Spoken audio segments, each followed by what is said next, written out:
Not merely the rejection of everyone who was with him, betraying him. Not merely the physical beatings and sufferings and torture that he experienced.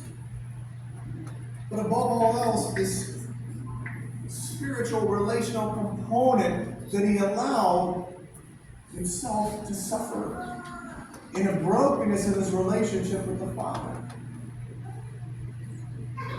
That he might pay the full debt for our sin. That he might experience death itself, that we might have life eternal. That's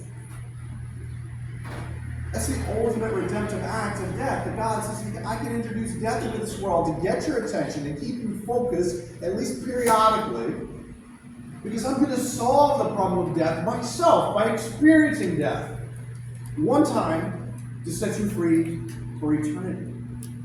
This is the great gospel redemption story. It doesn't minimize the pain and loss of death at all. It magnifies it and sanctifies it.